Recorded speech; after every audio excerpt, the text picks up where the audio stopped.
T'as bien 5 minutes, non? Imagine des villes fantômes, des villages entiers rayés de la carte, des charrettes remplies de cadavres. Bienvenue au Moyen-Âge, en pleine épidémie de peste noire. Cette pandémie, qui a frappé l'Europe au XIVe siècle, est l'une des plus meurtrières de l'histoire.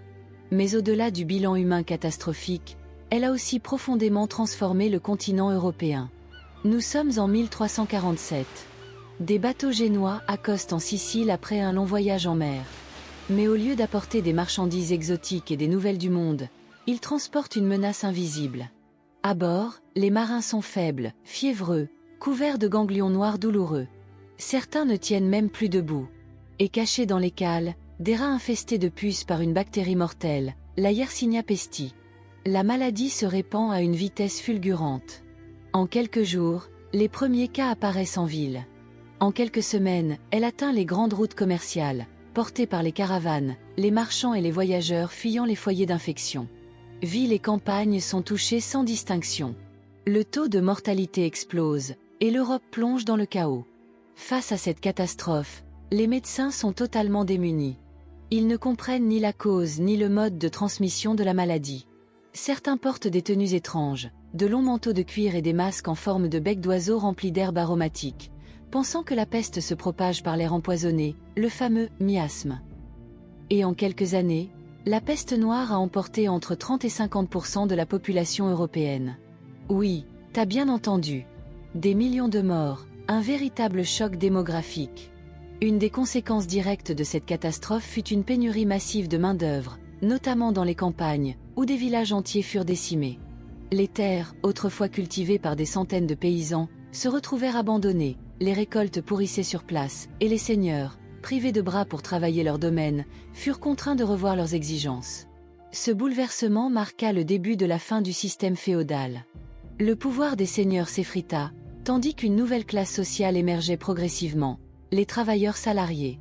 Désormais, l'économie ne reposait plus uniquement sur la servitude et les obligations féodales, mais sur un système plus flexible où le travail pouvait être échangé contre de l'argent. Un changement radical qui allait façonner l'avenir de l'Europe. Avec moins de bras pour cultiver les terres, la production agricole s'effondre. Les champs laissés à l'abandon deviennent des friches, et les récoltes, déjà insuffisantes, ne permettent plus de nourrir une population affaiblie. Résultat, les prix des denrées alimentaires flambent, rendant le pain et les céréales inaccessibles pour les plus pauvres. La famine guette, et les tensions sociales s'exacerbent. Mais paradoxalement, cette crise va aussi stimuler l'innovation. Face à la nécessité de produire plus avec moins de travailleurs, de nouvelles techniques agricoles apparaissent. On expérimente de meilleurs outils, on améliore la rotation des cultures, et l'élevage prend une place plus importante. Le commerce maritime se développe, reliant davantage les villes entre elles pour compenser les pénuries locales. Pour financer ces nouveaux échanges, les banques prennent de l'ampleur, permettant aux marchands d'investir et de dynamiser l'économie. Même la médecine, bien que rudimentaire, connaît des avancées. On commence à comprendre que l'hygiène joue un rôle dans la propagation des maladies. Certains villages et villes instaurent des mesures de précaution. Les malades sont isolés, les maisons infectées brûlées, et les premières quarantaines officielles apparaissent dans les ports, marquant le début des politiques de santé publique en Europe. Une leçon qui, bien plus tard, servira à mieux gérer d'autres épidémies. Face à cette catastrophe inexplicable, la foi vacille et certains remettent en question l'autorité de l'Église. C'est une période de crise spirituelle, mais aussi de renouveau. De nouvelles formes de dévotion voient le jour, plus introspectives et profondément personnelles. Bref, le terrain pour la Renaissance commence à se préparer. La peste noire a aussi accéléré les changements sociaux. Les villes, moins touchées que les campagnes, attirent de plus en plus de monde.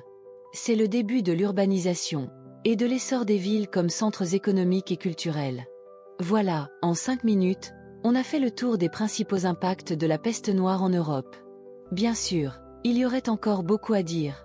Mais l'essentiel, c'est de retenir que cette pandémie a été un véritable tournant dans l'histoire de ce continent. La peste noire aura bouleversé les équilibres des plans social, économiques et culturels. Elle a accéléré les changements et façonné le monde dans lequel on vit encore aujourd'hui. Alors, la prochaine fois que tu entendras parler de la peste noire, tu sauras que c'est bien plus qu'une simple épidémie. C'est un séisme qui a changé la face de l'Europe. Et toi, Savais-tu que la peste noire avait eu autant d'impact? Dis-le en commentaire. Si la vidéo t'a plu, abonne-toi pour d'autres histoires captivantes en 5 minutes.